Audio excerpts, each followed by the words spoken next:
Maka di sini kewajiban bagi kita ini bab iman, mengikuti apa yang telah dibawa oleh Nabi Muhammad SAW, penutup para rasul dan para nabi. Karena beliaulah yang telah menyempurnakan dan telah membawa risalah ini sampai kepada kita, dan Allah Subhanahu wa taala memfardukan ke atas kita untuk mengikutinya. Qul ya ayyuhan nasu inni rasulullah ilaikum jami'a. Ya, katakan wahai Muhammad, wahai sekalian manusia, sesungguhnya aku rasul kalian semua. Surah Al-A'raf. Qul ya ayyuhan nasu inni rasulullah ilaikum jami'an alladhi lahu mulku as-samawati wal ard. La ilaha illa huwa yuhyi wa yumiit. Fa'aminu billahi wa rasulihi an-nabiyyil ummi alladhi yu'minu billahi wa kalimatihi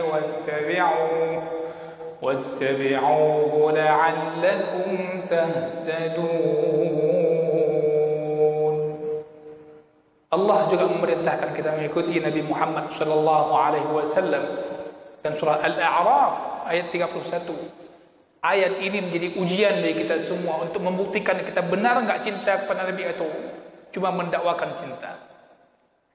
Qul in kuntum tuhibbuna Allah fattabi'uni.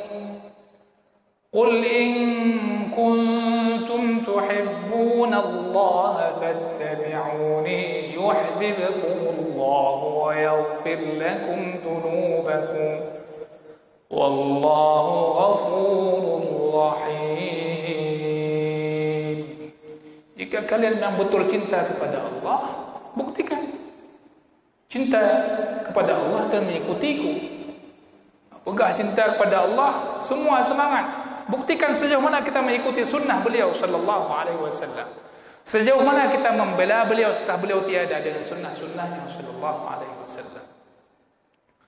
Hadirin yang saya muliakan, maka mudah-mudahan kita hadir kembali ke masjid ini belajar mendengar hadis beliau sebagai bukti cinta kita kepada beliau.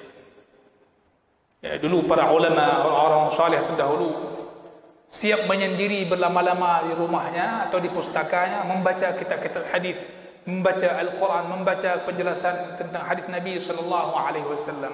Ketika orang bertanya kepadanya, "Apa engkau enggak kesunyian sendiri terus?" Enggak kesunyian. Apa kata beliau? "Bagaimana aku bisa merasakan kesunyian? Aku bersama orang yang paling mulia di atas muka bumi ini. Bersama hadis Nabi sallallahu alaihi wasallam." Ya. Hadirin yang saya muliakan, maka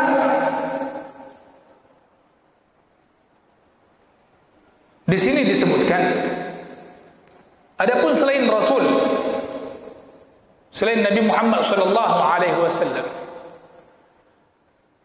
maka kita diperintahkan mengikuti mereka jika terdapat syariat kita yang memerintahkan mengikuti mereka. Maksudnya apa? Ya, seperti ucapan Nabi sallallahu alaihi wasallam dalam hadis riwayat Al-Bukhari kitab At-Tahajjud. Apa kata Nabi sallallahu alaihi wasallam? Afdalus salati salatu akhi Daud. Salat yang paling afdal adalah salat saudaraku Daud alaihissalam. Nabi itu dengan nabi yang lain bersaudara, maka dibahasakan akhi. Afdalus salati salatu akhi Daud. Bagaimana salat Nabi Daud yang dikatakan oleh Nabi ini salat yang paling afdal, salat istimewa, salat yang paling baik? Bagaimana? Lanjutannya adalah kana yanamu nisfal laili. Beliau itu tidur setengah malam. Dan bangun wa yaqumu thuluthahu, dan bangun dari tidurnya, bangkit dari tidurnya di sepertiga malam. Wa yanamu sudusahu, dan tidurnya lagi di 1/6 malam. Allah. Wa afdalus shalah wa afdalus siyami, lanjutannya, dan sebaik-baik puasa, afdalnya puasa, siyamu akhi Daud, puasa saudaraku Daud alaihissalam. Kana yasumu yawman wa yuftiru yawman, yang mana beliau berpuasa satu hari dan buka satu hari.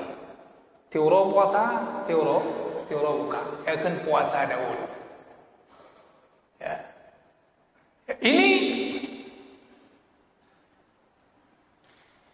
diceritakan tentang bagaimana ibadahnya Nabi Daud alaihissalam dan tahajudnya di malam hari. Begitu juga puasanya, agar kita mengikutinya. Nabi Muhammad SAW ketika menyampaikan itu agar kita mengikuti bagaimana puasa yang baik, bagaimana puasa yang salat yang istimewa itu, bagi yang mampu mengikutinya.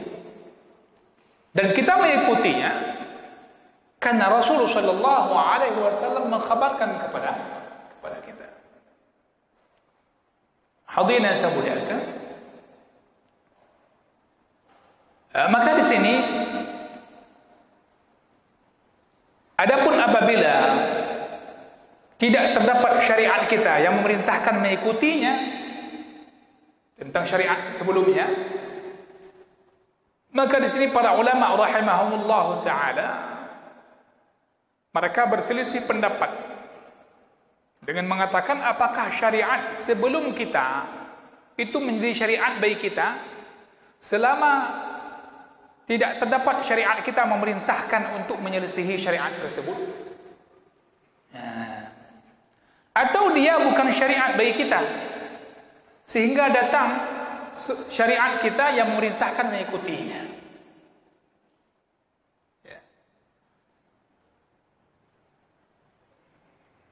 Setelah para ulama mengatakan yang benar dalam hal ini dikuatkan oleh mereka adalah bahwasanya syariat sebelum kita itu menjadi syariat kita, ya, selama syariat kita tidak menyelisihi syariat tersebut, tidak datang menyelisihi syariat tersebut. Puasa Daud masih tetap berlaku, tahajud masih tetap berlaku, bahkan itu tradisi orang-orang saleh. Dan dengan cara Nabi Daud tadi itu cara yang luar biasa. Ya. Hadirin yang saya muliakan, begitu juga ketika berbicara beriman kepada para rasul dan nabi ini, ketika kita membacakan kisah-kisah mereka yang terdapat dalam Al-Quranul Karim, terdapat dalam hadis-hadis sahih yang Nabi SAW sampaikan, maka kita juga wajib mengimaninya. Wajib mengimaninya. Sungguh pada kisah-kisah mereka terdapat pelajaran bagi orang-orang yang berpikir. Laqad kana fi qasasihim ibratun liulil albab. Maka oleh karena itulah ini penutup, para ulama menjadikan surah Yusuf misalnya, surah Yusuf,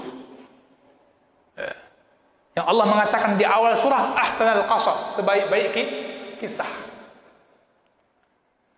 Dan di akhir surah Yusuf 111 Allah katakan pada kisah mereka terdapat pelajaran bagi orang berpikir. Kisah. Jangan beralih ke kisah lain dulu. Lihat kisah para nabi, kisah para rasul. Di situ terdapat banyak sekali pelajaran berkaitan hukum-hukum syariat dalam masalah pengadilan dan sebagainya. Banyak sekali. Luar biasa. Maka oleh karena itulah, misalnya dalam kisah Nabi Yusuf alaihissalam, ketika bajunya robek dari belakang, di situ terdapat banyak pelajaran. Mesti diambil oleh para hakim, orang yang memutuskan perkara. Para ulama mengupasnya panjang lebar tentang pelajaran yang terdapat dalam surah Yusuf. Ala kulli hal, kita ingin sampaikan bahwasanya bab beriman kepada para rasul Ini tidak akan muncul, tidak akan lahir kalau kita pun tidak pernah membaca kisah para rasul. Silakan jamaah sekalian membaca kisah Nabi Muhammad sallallahu alaihi wasallam, sirah beliau. Bacalah kisah-kisah Nabi sebelumnya. Di antaranya Ibnu Katsir rahimahullahu taala punya kitab tentang hal ini. Ya, mudah-mudahan bermanfaat. Dan kesimpulan penutupnya, ingat barang siapa yang mentaati Allah dan Rasulnya, maka dia bersama mereka nanti di hari kiamat. Akan bersama orang yang dicintainya. Ya, tentu itu sebaik-baik teman. Ya, sebagaimana barang siapa yang mentaati Rasul, sungguh dia telah mentaati Allah. Wa may yuti'ir rasula faqad ata'a Allah. Sekian, mudah-mudahan bermanfaat. Maaf saya kekurangan. InsyaAllah pertemuan ke depan kita melangkah kepada iman kepada hari akhirat. Subhanakallahumma bihamdika asyhadu an la ilaha illa anta astaghfiruka wa atubu ilaik. Wa sallallahu wa sallama ala nabiyyina Muhammad. Walhamdulillahi rabbil alamin. Wassalamu alaikum warahmatullahi wabarakatuh.